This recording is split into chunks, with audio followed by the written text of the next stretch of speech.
Explain with the help of diagram how plane polarized light is obtained by scattering. Let us first understand scattering होता क्या है। देखिए, एक particle मान लीजिए है जिसका साइज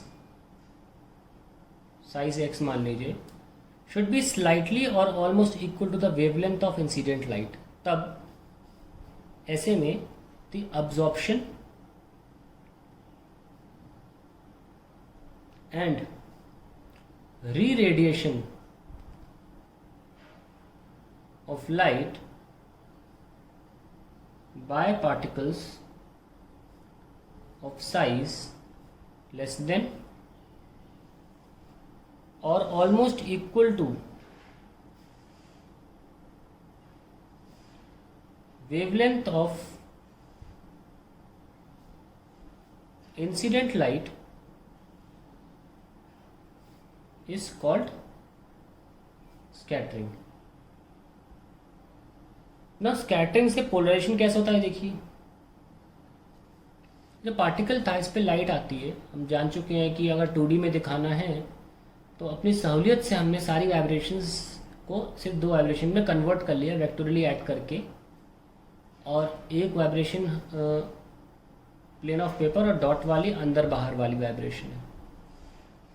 जब लाइट गिरती है तो नॉर्मली स्कैटरिंग तो हर जगह होगी, पार्टिकल हर जगह लाइट फेंकेगा हर जगह, लेकिन 2 स्पेशल दिशाएं ऐसी हैं, यहाँ पे भी चलो मना ही लेते हैं और थोड़ा आगे जाके बनाते हैं पार्टिकल को, कि एक दिशा आपकी होगी ऐसी और एक होगी इधर। इन 2 दिशाओं में ये खास बात है कि light will be completely polarised, light will be completely polarised. ऐसा सुनिए क्यों। हमारे पास 2 ही वाइब्रेशंस हैं, हमने कंप्रेस करके मतलब 2 वाइब्रेशन में कन्वर्ट कर लिया सारी वाइब्रेशंस को, एक प्लेन ऑफ पेपर पे और एक अंदर बाहर। जो प्लेन ऑफ पेपर पे है वो इस दिशा में नहीं हो सकती। क्यों? क्योंकि ये लाइट है, ट्रांसवर्स वेव है, तो वाइब्रेशन प्रोपगेशन की डायरेक्शन में नहीं हो सकती।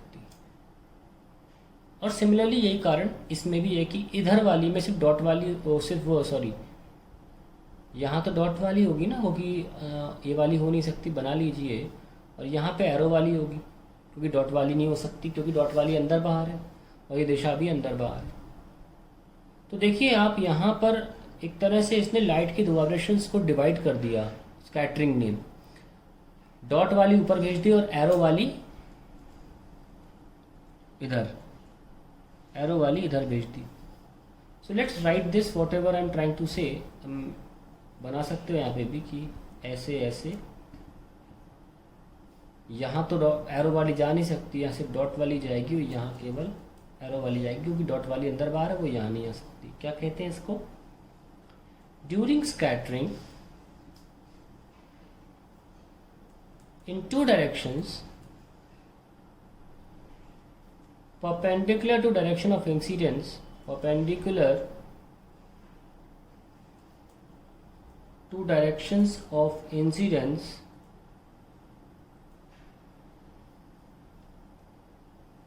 the light is completely polarized. The light is completely polarized. यहाँ पे पोलराइजर लगा के आप चेक भी कर सकते हैं। That is how light is polarise due to scattering. ध्यान रखें, स्कैटरिंग हर जगह हो रही है, और ये वो स्पेशल डायरेक्शंस हैं 90 डिग्री पे जहाँ पे लाइट की एक वाइब्रेशन आना पॉसिबल नहीं है, बिकॉज लाइट ट्रांसवर्स वेव है। तो ये कंडीशन है how to get a polarize light by scattering. Between 2 polaroids placed in crossed positions, a third polaroid is introduced.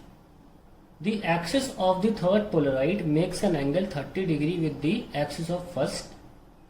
Find the intensity of transmitted light from the system, assuming I naught be the intensity of the polarized light obtained from first polaroid. Polaroid P1 और Polaroid P2। हमसे बोला गया है कि 2 Polaroid crossed position में, यानी कि 90 degree पर। और लास्ट लाइन कहती है कि assuming I not be the intensity of the polarise light obtained from first polaroid. तो पहले पोलराइड ने आई नॉट इंटेंसिटी दी। हमको पता होना चाहिए कि जब लाइट पहले पोलराइड से गुजरती है तो उसकी आधी इंटेंसिटी खत्म हो जाती है, यानी कि इनिशियल इंटेंसिटी क्या रही होगी 2 आई नॉट। अब क्या किया इन्होंने, आपको ये पता होना चाहिए कि मालूस लॉ इंटेंसिटी का एक्सप्रेशन देता है which is I is equals to I naught cos square phi.